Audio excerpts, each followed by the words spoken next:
네, 안녕하십니까. 박정호입니다. 4월 23일 개장 전 이야기를 시작하도록 하겠습니다. 어젯밤 9시 기준까지 737명의 지금 신규 확진자가 확인됐다고 합니다. 그러니까, 그렇기 때문에 이제 발표치는 이제 800명이 넘을 것으로 예상된다라는 이야기가 나와 있고, 4차 유행 본격화의 우려가 좀 나와 있는 상황입니다. 지금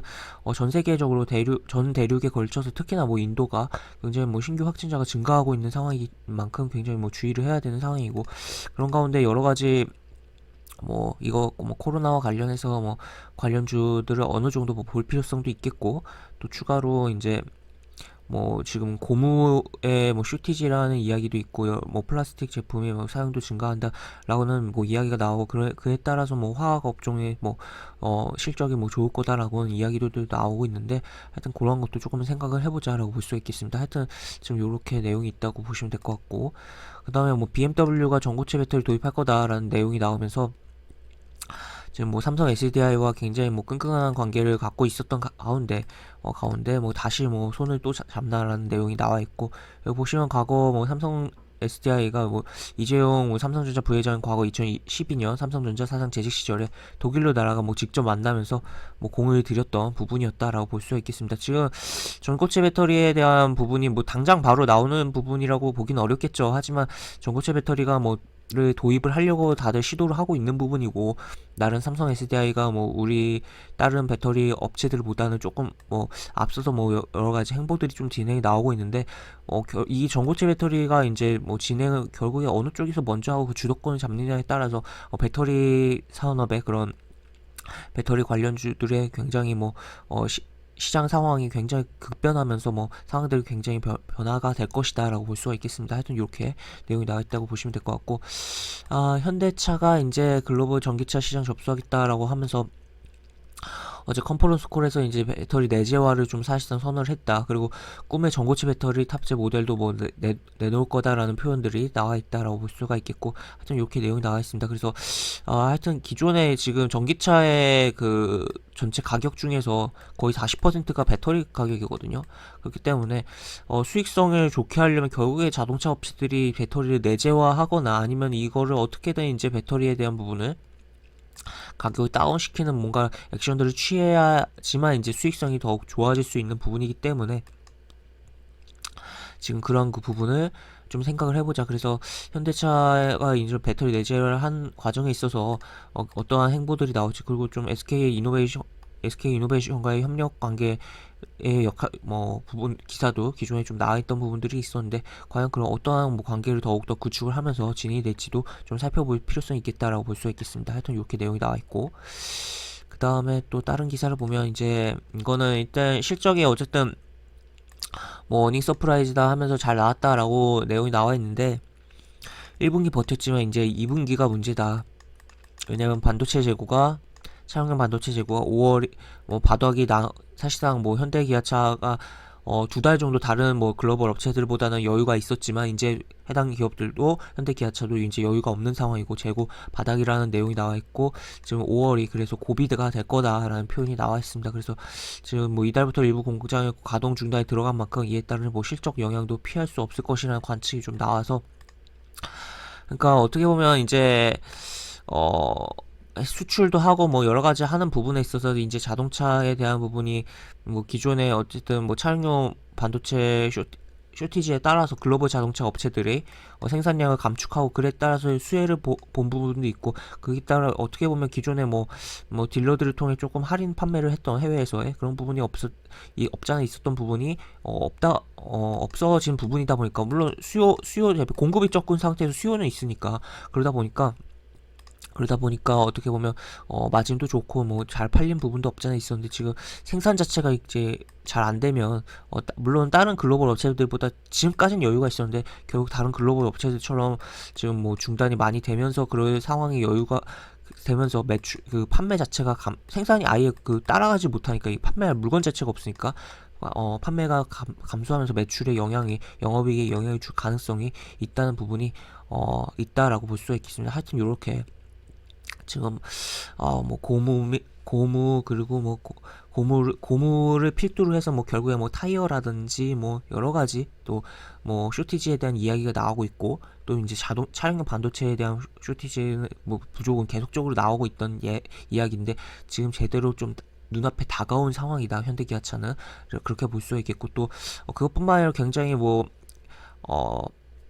뭐랄까요, 뭐 LCD에 대한 뭐 가격도 상승하고 있고, 여러 가지 지금 수요 대 공급이 못 따라가는 상황들이 연출되면서 전부 다 쇼티지예요. 그러면서 그런 관련주들이 움직이는 현상들도 나오고 있는데, 이런 부분도 생각을 해보자라고 보시면 될 것 같고, 그다음에 또 하나 더 보면은 이제 이거는 또 다른 내용인데, 이제 공모 이제 28일부터 29일 이제 신규 상장으로 해서 이제 SK 이노베이션의 분리막 제조 자회사가 이제 상장을 한다고 해요. 그래서 이렇게 내용이 나와 있고, 지금 차세대 배터리 꼽힌 전고체 배터리 관련 소재 개발에 신성장 동력을 확보하겠다고 밝힌 상황이고, 지금 그러기 때문에 이러한 부분에 있어서 이제 전고체 배터리가 굉장히 부각이 받을 수 있는데, 얼마나 높은 밸류 가치를 평가를 받고 또 이제 상장이 될지도 좀 지켜봐야 되는 상황이다라고 보실 수가 있겠죠. 이 공모 때문에 이제 예탁자금 증시에 늘어나고 있는 거 아니냐라고도 볼 수가 있겠는데, 하여튼 이렇게 지금 공모가 한 주당 뭐 이렇게 밴드가 진행이 되고 있고, 하여튼 이렇게 내용이 나와 있습니다. 그래서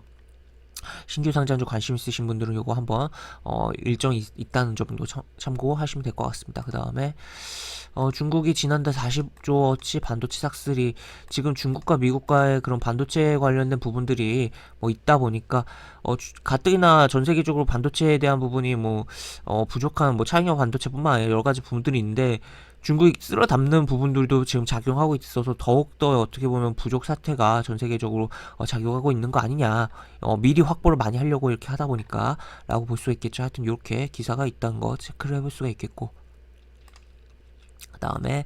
이건 이제 어떻게 보면 어제 이제 해운우님이 막 오르다 보니까 어제는 증시는 이제 전반적으로 오전에 이제 반등장이 이어졌고, 이제 오후에 조금 그 사그라드는 부분이었는데,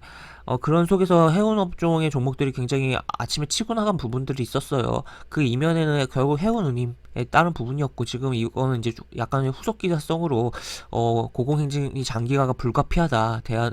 수출 기업들의 대안을 마련해야 되는 부분이다라고 표현이 나와 있는 부분인데, 반대로 생각을 해보면 기존의 해운 업체들, 어제도 뭐 오전에 치고 나간 흐름이 있었지만, 해운님이 계속 올라가면 당연히 수혜를 볼 수 있는 부분이고, 또 추가로 이것에 따라 연쇄적으로 조선 해운사들이 이제 뭐 실적도 잘 나오고 해운운이 모르니까 어느 정도 이제 계속적으로 발주가 진행될 거고, 조선 업체들이 뭐 해당 뭐 배 만드는 수주를 하는 부분이 있겠죠. 그리고 또 여기서 연쇄적으로 조선에서 다시 철강으로 지금 어제 같은 경우는 이제 뭐 포스코 강판이 뭐 실적이 잘 나왔다는 이야기가 나오면서, 그리고 뭐 최근에 뭐 동국제가 뭐 컬러 강판 위주로긴 하지만, 하여튼 지금 철강업종 업황이 굉장히 뭐 좋은 상황이잖아요. 그런 연출이 계속적으로 연쇄적으로 이어질 가능성이 있다라고 볼 수가 있겠고, 하여튼 뭐 철강업종 내지 뭐 조선업종도 하여튼 계속적으로 뭐 관심을 가져봐야 되는 업종들 가운데 하나다. 특히나 뭐 철강업종 제가 굉장히 뭐 여러 영상에서 좀 강조한 업종이기도 하죠. 하여튼 이렇게 보시면 될 것 같습니다. 그 다음에 이렇게 또 보시면 될 것 같고, 그 다음에 뉴욕 증시 상황을 보면 지금 뉴욕 증시가 하락이 나왔어요. 그래서 우리 증시가 어제 하루 좀 반등을 좀 해주다 다시 재차 뭐 특히나 오늘 금요일이기도 하고 투자 심리가 좀 약화될 수 있는 주의 이제 마지막 거래일이잖아요. 그런 가운데서 좀 하락이 나오는 거 아니냐 좀 생각을 해볼 수가 있겠는데, 하여튼 왜 일단 뉴욕 증시가 하락을 했냐라는 내용부터 체크를 해보면, 바이든이 이제 재정 정책을 하는 데 있어서 뭐 결국에 이제 돈을 세수를 확보를 하고 해야 되는 부분도 있잖아요. 그냥 무한정 이렇게 할 수가 없는 부분이다 보니까, 그런 가운데서 이제 고소득자에 대한 자본이득세를 현행에서 좀 늘리겠다는 관측이 좀 나오면서 인상 계획이라는 보도가 나오면서 지금 시장을 끌어내렸다라고 볼 수 있게, 그리고 아까도 이야기했지만 인도에 대한 확진자가 굉장히 뭐 치솟다 보니까 전 세계적인 그런 팬데믹에 대한 그런 확진자 증가에 대한 그런 우려감도 작용을 하는 미증시였다라고 볼 수가 있겠습니다. 하여튼 이렇게 보시면 될 것 같은데, 미증시에서 일단 전반적으로 하락이 특별하게 상승이 나온 업종이 뭐 몇 가지가 보이긴 했지만, 그렇게 뭐 전반적으로 그냥 다 하락했다라고 보시면 될 것 같고, 이런 식으로 내용이 나와 있습니다. 하여튼 이렇게 뭐 약간 섬유 쪽은 하여튼 뭐 전반적으로 그렇게 크게는 아니지만 어쨌든 상승한 업종이었고 종목들도 골고루 좀 상승이 나왔었다라는 점 체크를 해볼 수가 있겠죠. 해당 부분은 어떻게 보면 약간 반대적인 측면이라고도 볼 수 있겠는데, 미국은 어쨌든 백신으로 인해서 경기가 살아나고, 증시는 일단 어제는 빠졌지만, 그러다 보니까 이런 뭐 소비에 대한 생각이 드러나면서 이제 섬유 의복 쪽이 움직였다라고도 볼 수가 있겠습니다. 하여튼 뭐 이렇게 여러 생각을 해볼 수가 있는 부분이고, 기존 주택 판매는 시장 예상보다 더 큰 폭으로 줄어들었다라는 거, 이렇게 내용들이 나와 있고, 하여튼 쭉 있습니다. 그리고 유럽 중앙은행 같은 경우는 이제 그래서 이제 이렇게 채권 매입 프로그램을 현행 상태를 유지한다 라는 거가 나와 있고, 지금 이런 식으로 쭉 나와 있습니다. 그래서 이렇게 보실 수가 있겠고, 우리 증시로 넘어가서 보면 보시다시피 5일 이동평선 10일 이동평선 깨고 반등이 나왔었어요 어제. 그다가 꼬리를 다르면서 일단 시가는 유지를 했는데, 어쨌든 이렇게 뭐 하락이 좀 나오고 바로 뭐 반등을 쳤다가 좀 밀려 내려온 흐름이 어제 나왔다. 그럼에도 불구하고 어제 일단은 분위기는 양봉이었으니까 굉장히 뭐 시장의 분위기가 그렇게 나쁘진 않았는데, 지금 어쨌든 반등은 나왔고 다시 한번 5일 이동평에서 걸리는 흐름이 나왔기 때문에 일단, 그리고 또 미증시도 약했기 때문에 한번 다시 재차 한번 반등하는 흐름, 액션은 나와주겠지만 장중에라도 조금 뭐 하락이 나오면서 어제 시가를 유지를 못할 가능성도 있다라고 볼 수가 있겠습니다. 그래서 여기 한번 이탈을 하면서 조금 더 밀려주는 그림이 나올 가능성을 조금 높게 봐야 되는 상황이고, 그리고 코스닥 보면 뭐 역시나 뭐 비슷한데 조금 뭐 코스닥이 더 강했죠. 뭐 수급적으로도 어제 조금 더 긍정적인 흐름이 연출되었던 부분이고, 코스닥 같은 경우는 아무래도 뭐 코로나 관련 테마성 종목이라든지 이제 진단키트 관련 종목들이 많이 상장돼 있다 보니까 오늘 이제 그런 종목들이 지수를 올리는 역할도 좀 하지 않을까에 대한 부분을 생각을 해볼 수가 있긴 하겠는데, 어쨌든 기본적으로는 얘도 이제 어제 시가는 좀 깰 수 있겠다는 것은 염두에 두고 생각을 해봐야겠다. 그래서 하단 라인 좀 잡아보면 결국에는 이 라인 그리고 12 이동평선 정도를 하단에서 봐야겠다라고 보시면 될 것 같습니다. 그래서 일단은 뭐 지수에 대해서는 뭐 어쨌든 뭐 긍정적인 가운데 조정이 한번 나왔고, 큰 좀 센 조정이 한번 나왔고, 어떻게 보면 반등이 나왔다가 또 다시 한번 어떻게 보면 추가 가격 조정에 대한 생각을 해볼 수가 있겠는데, 어쨌든 뭐 그런 가운데서도 결국에는 뭐 장기적으로는 결국에 이제 코로나 상황에 대한 뭐 어떻게 보면 일단 다시 경계를 해야 되는 부분은 맞고, 계속적으로 뭐 전 세계적으로 확진자가 증가를 하는 부분이긴 하지만, 결국 우리가 이제 코로나 속에서 이러한 급락이 다 나왔었던 부분이고, 3월에 정말 잘 모르니까 급락이 나왔었던 부분인데, 이제는 어떻게 보면 사람들 심리가 적응한 부분도 있고, 사람들이 이제 어느 정도 이성적인 판단을, 그때는 이제 어떻게 보면 패닉이 나오면서 급락이 나왔던 부분이었는데, 지금 뭐 백신에 대한 부분도 있고 여러 가지 생각을 하면서 조금 뭐 그때와 같은 그런 하락을 생각을 하기에는 조금 거리가 있다. 다만 어쨌든 가격 조정에 대한 부분은 분명히 열어두고 봐야 되는 시장이다 라고 보시면 될 것 같습니다. 그래서 이렇게 오늘 개장 전 이야기를 마무리하도록 하겠습니다. 이상 박정우였습니다. 네, 감사합니다.